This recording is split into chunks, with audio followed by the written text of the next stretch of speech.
Hi, I'm Seamless, and today is Friday, which means it's time for a new How to Bass. And today, I'm going to show you how to make this sound.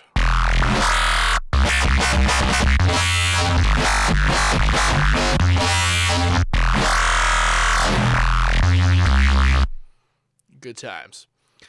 This is basically another macro video about using macros, the macro things. There's a little bit of extra fun stuff in there with how the FM is being routed, but overall, this is just more ridiculous macro ridiculousness. Also, kind of a funny unintended fact about the sound is that while the modulation itself is cool, actually kind of stopping it at any individual point makes it sound like a pretty okay Reese.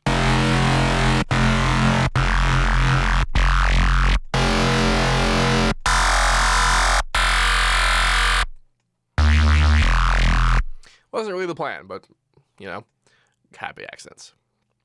So this one uses, I think, 7 different things going on inside the XY controller in the envelope controller that I'm using here. The X knob is set to continuous output, which is to say that it doesn't actually need MIDI input to do anything. It is now a linkable, standalone controller in that sense. So you enable continuous output, and then you make your various, macros, and then I activate the X controller here, and then this is the one that is being controlled by the knob on the surface. I just put a knob. I didn't try very hard to actually make it something and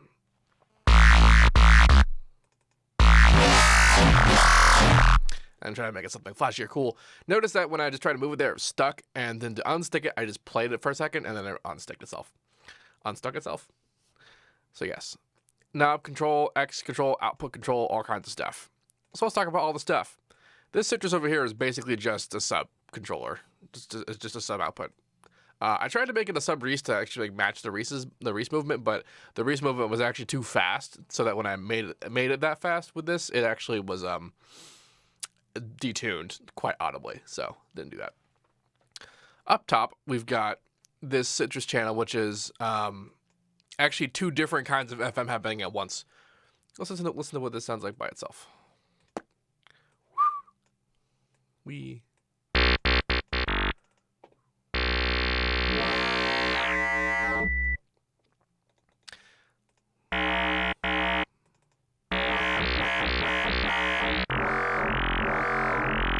So we can see the movement of the X and Y, and you can actually see how deliberate the movement is based on what the macros are doing to the X and Y controllers. X control controls the primary FM, which is this sound.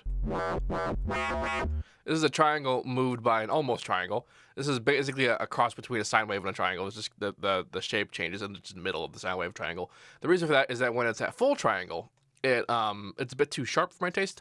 And so I introduced some sine wave in there. Because if you remember from way back in the day when you looked at How to Bass 6 and How to Bass 50 and all those ones that explain how FM works, is that the movement of a sine wave with FM looks pretty much like a regular sine wave, but the movement of a triangle wave is just one pitch and then the other pitch, which means that it's not moving through all the frequencies in between those 2 pitches, which like a sine wave does. So that makes it sound sharper. So if I want it to sound smoother, you introduce a bit of a sine wave tendency, and that means that it'll move through more of the frequencies in between the 2 individual poles. So that's what's up with that. The modulator itself is 1 octave higher than the fundamental output. And that makes it the square wave tone that we're getting.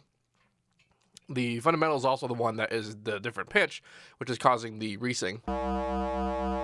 Reason for that is that the higher, if you do the modulator, if you make the modulator a different pitch, you can actually hear it like way more audibly detuned. Because when you're doing reesing stuff, it's all about detuning 2 things, obviously. And you're kind of putting it up between how fast you want to do the phasing, and then how hard do you want the detuning, because it can get too bad, it can get too hard, and it's not really the right pitch anymore. So that's a reason why I like to do that with the fundamental, because the fundamental isn't really as harmonically rich itself, and so the harmonics that are present as a result of the modulation of the modulator can stay the right pitch, basically. The secondary FM, also I have the effects on. I did not change anything in the effects. It's just because by default it has a chorus engaged. I just did that to introduce some stereo to the sound. The other guy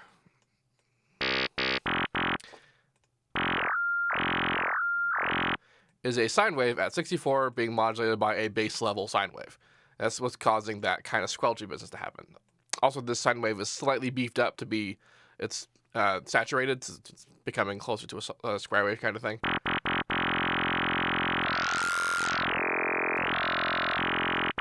That's what that does. The modulation in the macro never goes past 50%. Because if you go too far, it just becomes a sine wave again, which can be kind of fun, but not for this particular sound.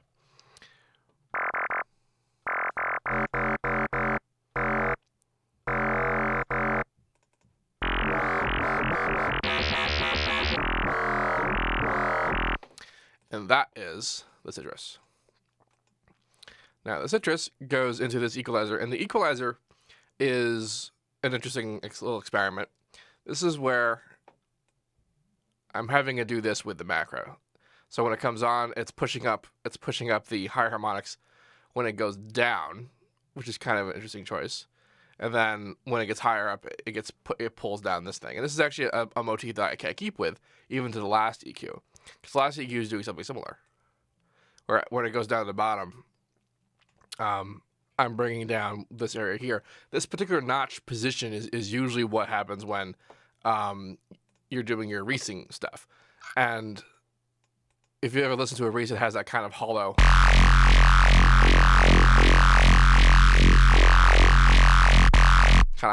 sounding thing there.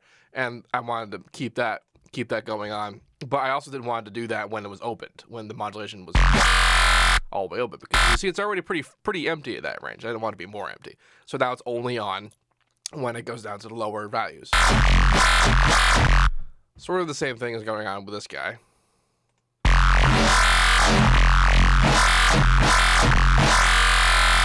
This is one of the reasons why it's already down enough at that last EQ. And this is to put focus up on these particular frequencies when it's at its lowest point in the modulation. The modulation at this point doesn't necessarily mean less and more. It just means kind of two different positions. Although for most of the parameters, it does mean less and more. For example, in this distortion, I am again automating the pre-gain. So that means that pre-gain all the way off, pre-gain all the way on. And then in this guy, this is a bandpass filter, but you see two parameters being modulated. And that second parameter is actually the bandwidth. So it gets more bandwidth as it goes lower and less bandwidth as it goes higher. It's a bit of a subtle change, but it is an important change. Then in this distortion, I'm actually automating the pre-gain to be off at max and then on at minimum. To be some kind of, it's to make it sound extra crunchy when it's at its off position, just so that like it transitions between being crunchy and then turning into sharp, like wash kind of thing when it's at its max. And then we have this business, and then we have the compression, which is not really doing a huge amount. It's pushing up the sub, although like the sub is being reinforced by an external sub. This is just a note at actually I guess it's a triangle wave. Wasn't paying attention to that, but that works fine. So we have a triangle wave at the default pitch. So we got our bass. And then the mids and the highs are being a little compressed, but it's mostly just keeping it at lower speeds, or rather faster speeds, lower time variables, meaning they take less time, thus they are faster, to kind of pump up the highs and the mids. And then the master is just a straight limiter with fast enough time variables that it's actually a little bit of saturation is involved. Yes.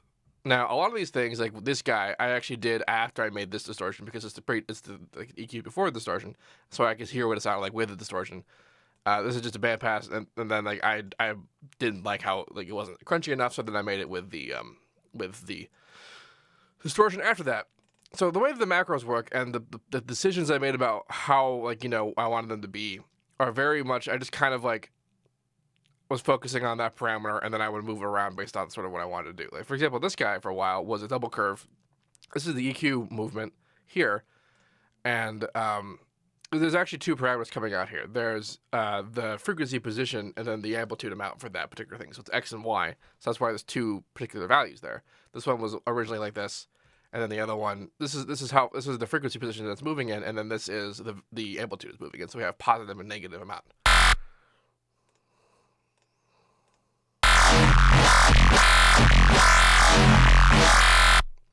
And so I basically just trial and errored it until I got a position I wanted. And this one, I noted that when I initially had it go all the way down, that I liked how it sounded around here. So I just kind of kept it being at that position for the rest of the modulation. This particular movement is essentially saying that this is moving more or less regularly up until this point, and then at this position to this position, it's just nothing matters. I can move the knob in this position all I want, but that particular FM amount is staying the same throughout that range of overall modulation.